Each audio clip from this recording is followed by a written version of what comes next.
Okay, yeah, this is exactly the opposite of what I had in mind, but at least we could ride a fantastic-looking dinosaur. And yeah, those are pangolin monsters. What are we doing here? And are those lion bears? Yeah, yep, time to kill. Yeah, run, little raptor dude, run! Okay, this thing glides? I'm sorry. Okay, yeah, pack it up. We're never gonna see we're never seeing underwater combat ever again. This is never gonna happen. Throw away Monster Hunter Oceans. We're never gonna see it again. Or will we see it happen again? What is up, my Ammonites? It's your boy Yengai, and welcome back to the channel, where once again today we will be speculating on what the future holds for us monster hunters in the world of Monster Hunter. And the future is very bright, and the teaser trailer has officially been released to the world at the Game Awards, and it is a special project none otherly known as Monster Hunter Wilds. And if you haven't seen my official reaction, that will be in the description down below. And if you don't know what that little skit I did earlier on, well, the video to that speculation will also be in the description. But anyway, what do I mean? Why should I throw it away? Or why should I not? Well, let me tell you what we know about Monster Hunter Wilds. Now, the official date has not been officially released, but we do know that it will be released in the year 2025.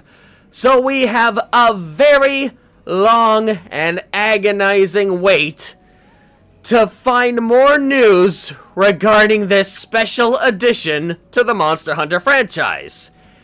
And we also know that just in the trailer alone, we already know that we will be exploring various environments, including what appears to be a special kind of desert or savanna region, which may or may not be in the New World.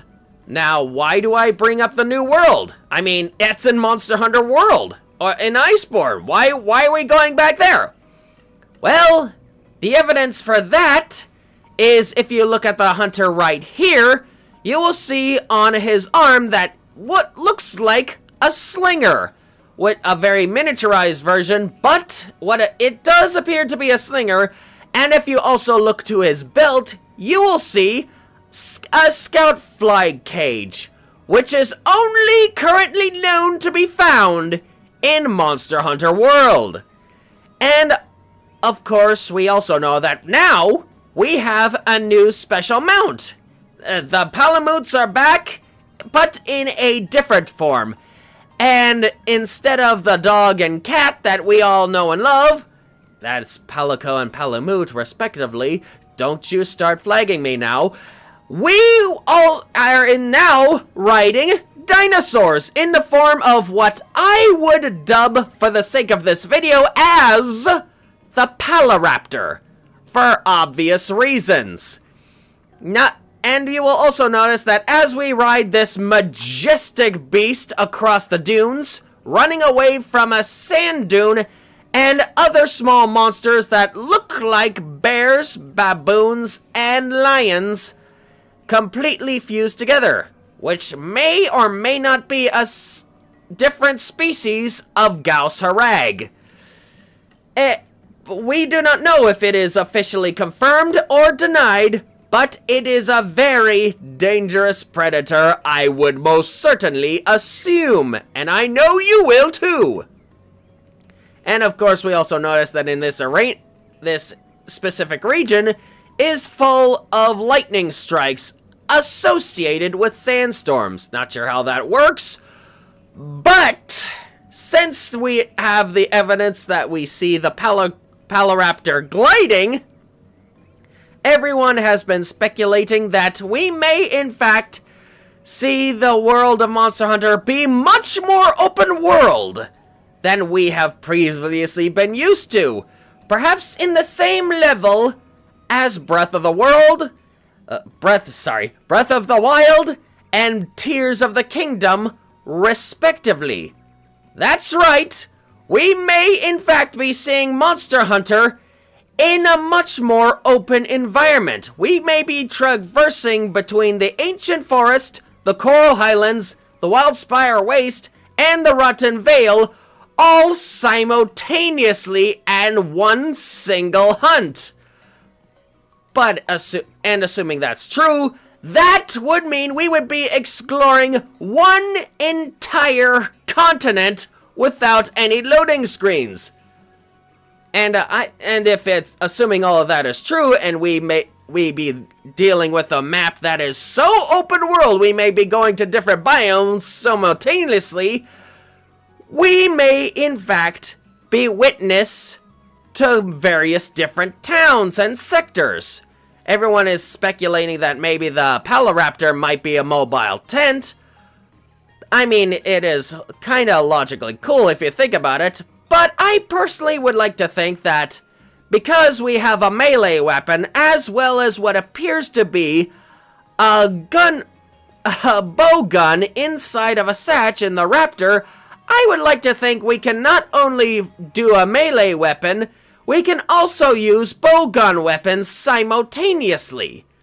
Meaning we can actually use two weapons in a single hunt, without having to switch between in the tent to going back to camp. But enough of that for now, we will talk more about that later. So, what do I mean by towns? Well, the only logical explanation as to how we will accept specific quests like killing a Rathalos, or hunting down various small monsters, or perhaps making a certain delivery of certain goodies. I would see that those specific towns may sort of work as a sort of upgrade stations to building armor and weapons to help you get better goods and accepting specific quests. So you would go so that you may be able to travel from one part of the Ancient Forest to get the forge weapons going, and as well as being able to do a forge in the Wildspire Waste without any interference during a hunt.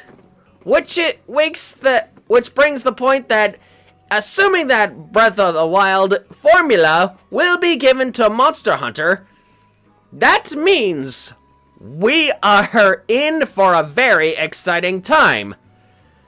But back to the weapons themselves. So, why do we see a bowgun inside of the Paloraptor satch? Well, I think there may be a special combat system allowing you to shoot the monster while keeping a very safe distance riding the Paloraptor.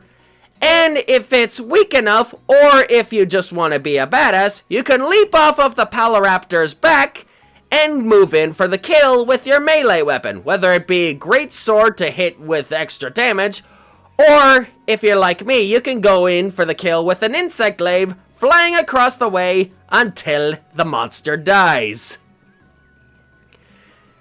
And now comes the question. What will we expect? Well, based on the logo, we may in fact see the return of the Leviathans, if not the return of snake wyverns.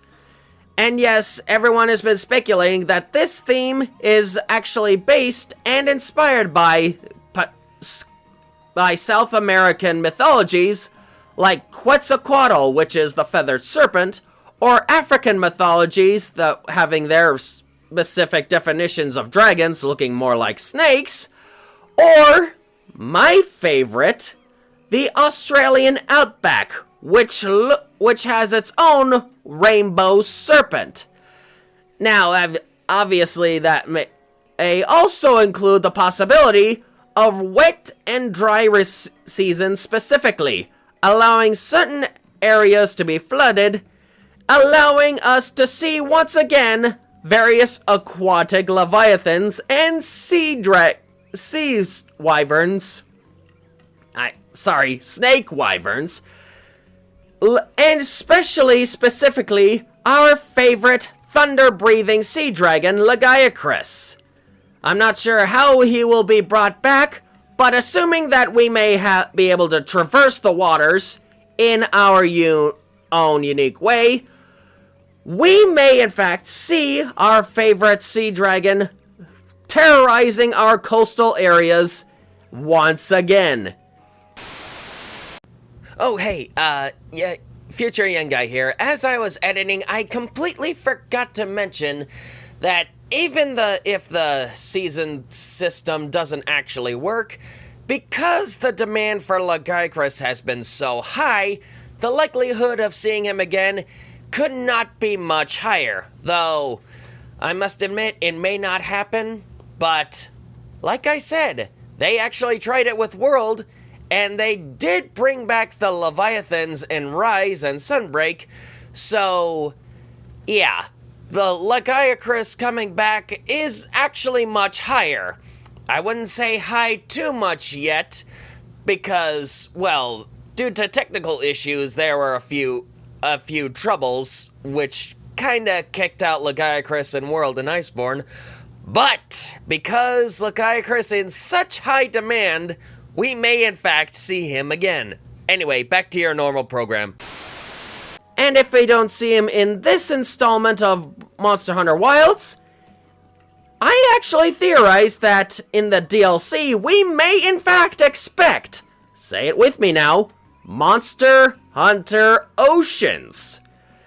Which is a very exciting speculation, but what do you guys think? Should there be a Monster Hunter Oceans? Am I gone completely crazy?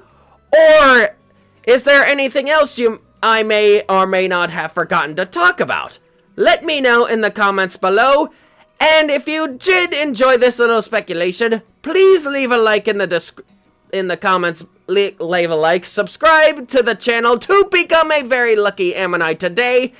And stay tuned for more awesome content like this, where we here at Young Guy and Friends talk about play Monster Hunter and everything that is dragons, dinosaurs, and all things deep sea in between, especially your favorite purple boy, Spyro. And as always, in the meantime, my Ammonites, I will see you in the next hunt. Yanabai, and happy hunting, everybody!